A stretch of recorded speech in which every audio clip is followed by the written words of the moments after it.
السلام عليكم ورحمة الله وبركاته. طلبات الصف الثاني الإعدادي مكملين معاكم، والنهارده هنشرح نص مهم جدا، هو نص لا تلمني في هواها للشاعر حليم دموس. حليم دموس ده شاعر لبناني يا شباب، اتولد 1882 خلاص كده، وتوفي 1957. الراجل ده عاش في لبنان، تمام كده، ليه مجموعة من الدواوين خلاص كده، ليه ديوان اشهرهم ديوان حليم. طيب الراجل ده بيتكلم عن اللغه العربيه، تمام كده، بيتكلم عن اللغه الايه العربيه، بيدعو فيها لان احنا نحافظ على لغتنا، لان اللغه دي هي الوسيله الوحيده لبقاء الامه العربيه. لو فنت اللغه العربيه هيفنى معاها كل العرب، مش هنبقى موجودين، مش هيبقى فيها حاجه اسمها عرب طالما مفيش لغه، لان اللغه هي جسر التواصل بين الناس. تعال نشوف الشاعر بتاعنا هنا اتكلم معانا وقال ايه. قال بيعلن الشاعر ان حب اللغه العربيه يسري في عروق ابنائها، ويؤكد ان الحفاظ على اللغه هو صمام الامان لبقاء الامه وقوه دفع لنهضتها العلميه والادبيه، عشان كده بيدعونا للعمل في سبيل الارتقاء بها والحفاظ عليها. 8 ابيات جمال جدا سهلين جدا عن كمان النص اللي كان موجود عن اللغه العربيه السنه اللي فاتت، نص حافظ ابراهيم اللي هو اللغه العربيه تعني حظها، فده من حظكم انتوا كمان ان هو جاب النص الجميل دوت بكلماته السلسه والسهله جدا اللي حضرتك هتقدر تفهمها كويس قوي وتحفظها بسرعه جدا وتحفظ معانيها ومواطن جمالها. الراجل ده بيقول ايه؟ بيقول لا تلمني في هواها، بيقول له ما تلومنيش في ايه؟ في حبها، هواها اللي هو حبها، اللي هو حب اللغه الايه؟ العربيه. انا لا اهوى سواها، ده انا ما بحبش غيرها. يعني بيقول له ايه؟ ما تجيش تلوم عليا، يعني تعتب عليا، ما تعاتبنيش على ان بحبها، ده انا ما بحبش غيرها. انا ما بحبش ايه؟ غيرها. سهله قوي في شرحه. تلومني يعني تعاتبني، وعكسها تعذرني. هواها حبها، وجمع هوى اهواء، سواها يعني غيرها. البيت الثاني بيقول لست وحدي افتديها كلنا اليوم فداها. لست وحدي، مش انا لوحدي اللي بضحي من اجلها. كلنا اليوم، كل العرب النهارده فداها. فدا لمين؟ للغه العربيه. نزلت في كل نفس وتمشت في دماها. نزلت يعني تغلغلت داخل كل نفس في العرب، أو كل نفس بشرية من العرب، وتمشت في دماها. حبها بقى بيسري في دمنا، بيجري فين؟ في دمنا.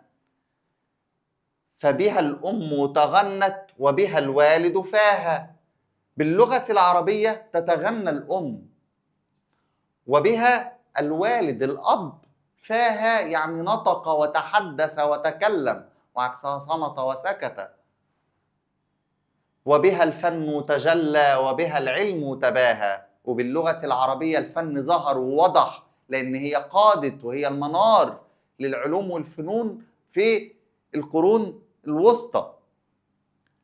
تجلى يعني ظهر، وبها العلم تباهى. تباهى يعني تفاخر. العلوم اللي قدمها علماء العرب والمسلمين لأوروبا والعالم كله، اللي هم دلوقتي في حضارتهم كلها مبنية على حضارتنا احنا، لأن احنا كنا مهتمين بلغتنا وبجذورنا العربية. قل فأعيدوا يا بنيها نهضة تحيي رجاها. هنا الشاعر بيطلب، بيلتمس، بيقول والنبي عشان خاطري بعد إذنكم أعيدوا، أرجعوا يا بنيها نهضة تحيي رجاها. رجعوا نهضتها تانية لتحيي الأمل في استعادة قوتها مرة تانية. لم يمت شعب تفانى في هواها واصطفاها. ما فيش شعب هيموت وهو بيخلص ليها. تفانى يعني أخلص، أخلص في حبها. طول ما الشعوب مخلصة في حب اللغات بتاعتها عمرها ما هتموت. وطول ما هو اختارها عمرها ما هتموت لو اختارها عن كل اللغات. نص سهل جدا وشرحه سهل جدا جدا جدا فوق ما تتخيلوا. طب ما تيجي كده ناخد المعاني بتاعتنا. لا تلومني، تلومني يعني ايه؟ تعاتبني، وعكسها تعذرني. هواها يعني حبها، وعكسها بغضها وكرهها. طب وجمع هوى أهواء. أنا لا أهوى سواها، سواها يعني غيرها.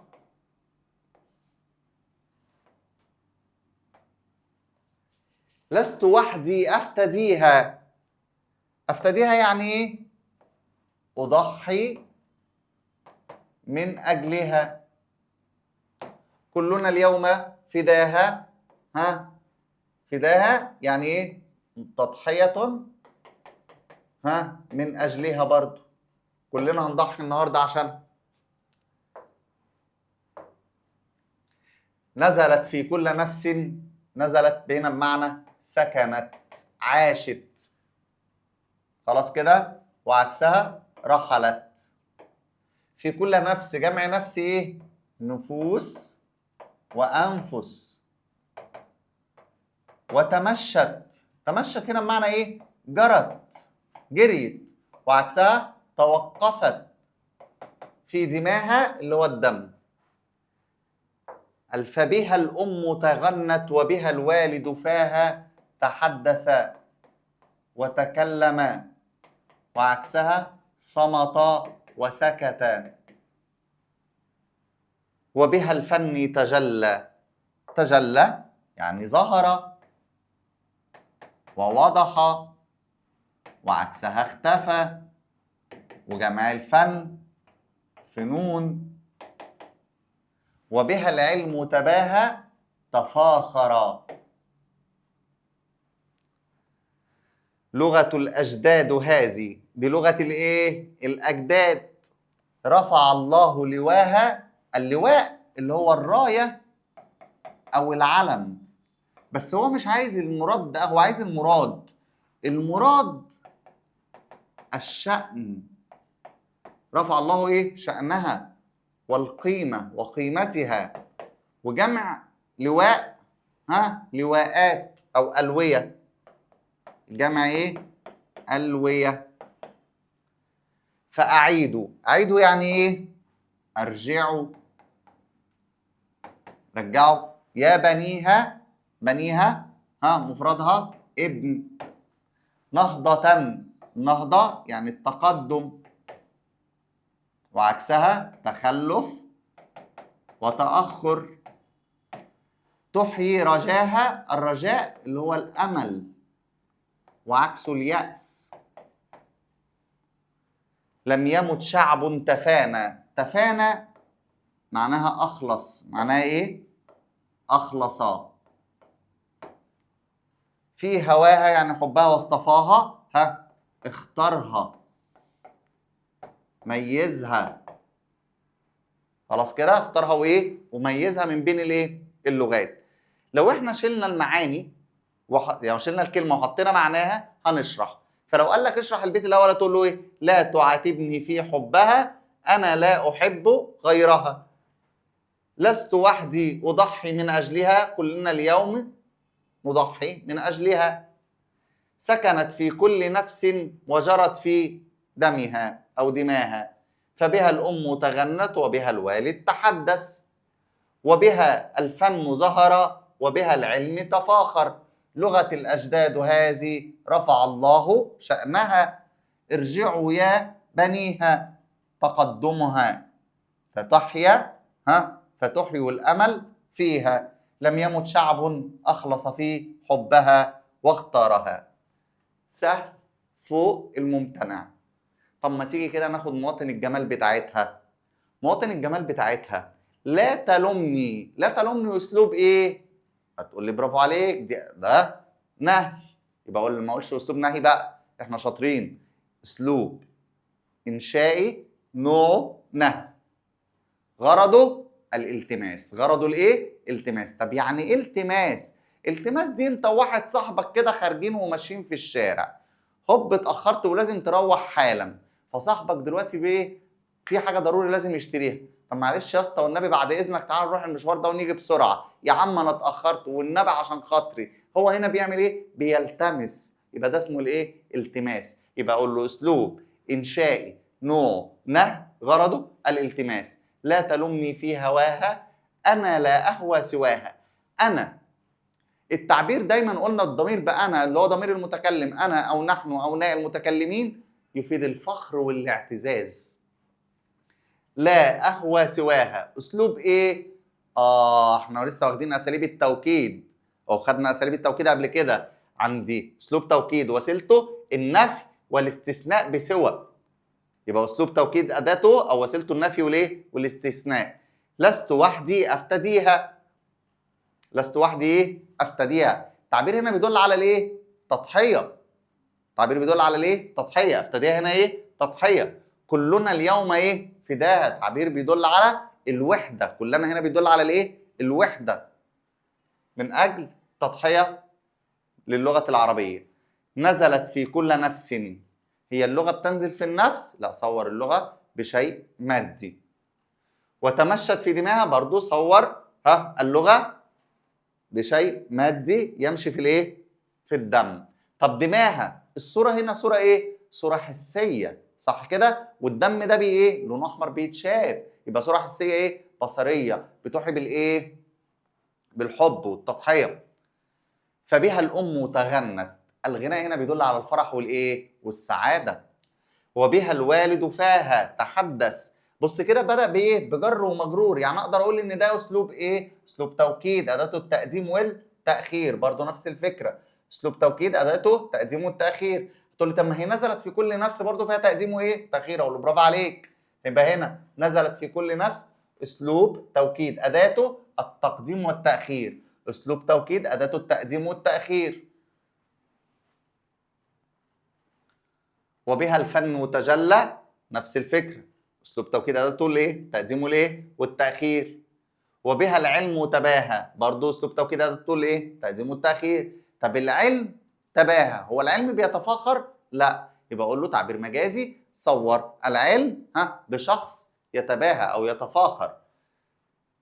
لغة الأجداد هذه. لغة الأجداد، الأجداد دول اللي هم إيه؟ من زمان قوي. يبقى ده التعبير بيدل على عراقة وأصالة اللغة العربية. رفع الله لواها.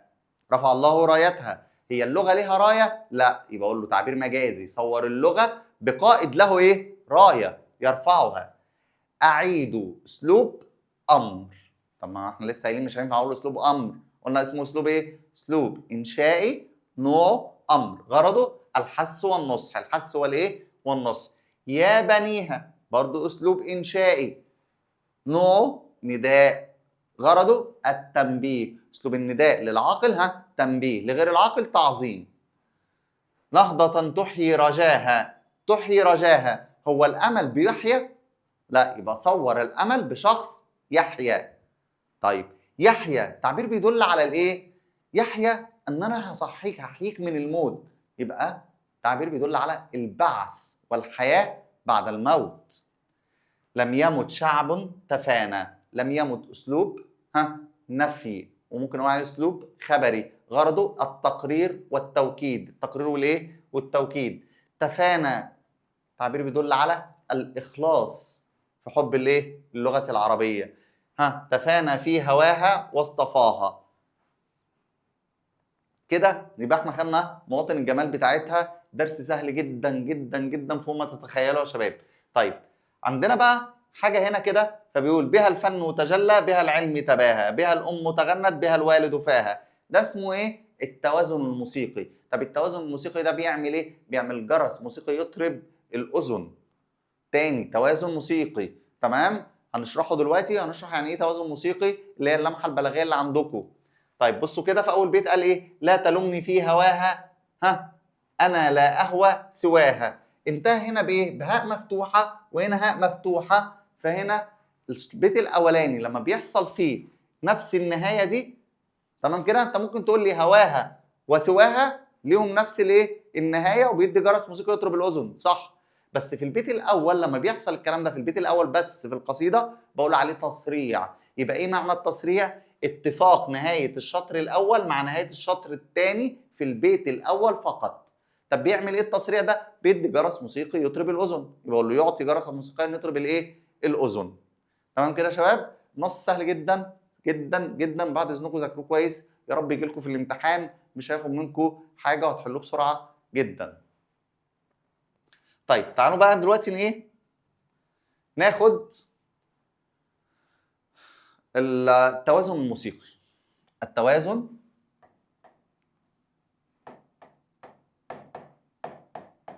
الموسيقي. التوازن الموسيقي ده يا شباب ان شاء الله لما تكبروا باذن الله كده تخش ثانويه عامه تاخدوها حاجه اسمها حسن التقسيم. اسمه حسن ايه؟ التقسيم. طب معناه ايه بقى توازن موسيقي او حسن تقسيم؟ اللي هو معناه كده تقسيم البيت الشعري اللي هو بيت الشعر يعني الى مقاطع متساويه. مقاطع ايه؟ متساويه. طيب لما اقسم البيت لمقاطع متساويه ده هيأثر عليا في ايه؟ مما يؤثر في جذب السامع ويطربه. حسسه كده ان في ايه؟ نغمه. يحسسه ان في ايه؟ نغمه. يبقى انا لو جيت قلت لك هنا الاثر البلاغي للتوازن، اما اقول لك اثره ايه؟ تقول لي يعطي جرسا موسيقيا يطرب الاذن. يطرب الايه؟ الاذن. جميل. طب ما تيجي ناخد امثله على التوازن الموسيقي. بصوا كده مطران مثلا لما بيقول لك ايه؟ قال مطران. بصوا بقى مطران بيقول ايه؟ متفرد بصبابتي. متفرد بكآبتي. متفرد بعنائي. بصوا البيت كده متفرد بصبابتي، متفرد بكآبتي، متفرد بعنائي. البيت متقسم، المقاطع كلها شبه بعض. خلاص كده؟ طيب يبقى كده التقسيمه دي اسمه ايه؟ توازن موسيقي. احنا مش هنكتب ايه؟ حسن تقسيم. احنا هنمشي عليه ان هو ايه؟ اسمه توازن موسيقي لان احنا عندنا توازن موسيقي. يبقى بين البيت هنا وفي البيت هنا في ايه؟ توازن موسيقي ولازم يكون مع البيت كله. التوازن الموسيقي ده بيعمل ايه؟ جرس موسيقي يطرب الاذن. طيب ما تيجي كده نشوف التدريبات بتاعته على النص.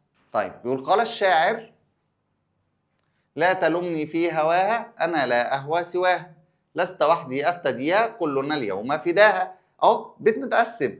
يبقى التقسيمات دي بتعمل إيه يا شباب؟ بتعمل توازن موسيقي يعطي جرس موسيقي يطرب الأذن. خلاص كده يا شباب؟ يبقى احنا كده شرحنا النص، خدنا المعاني بتاعته، خدنا المعاني بتاعته، خدنا ازاي نطلع مواطن الجمال بتاعته شرحناه. تمام كده؟ خدنا اللمحه البلاغيه اللي هي التوازن الموسيقي وعرفنا اثرها ايه وازاي بنجيبها. تمام؟ ان شاء الله معاكم مكملين عشان نحل تدريبات نص لا تلومني في هواها، واشوفكم على خير باذن الله، والسلام عليكم ورحمه الله وبركاته.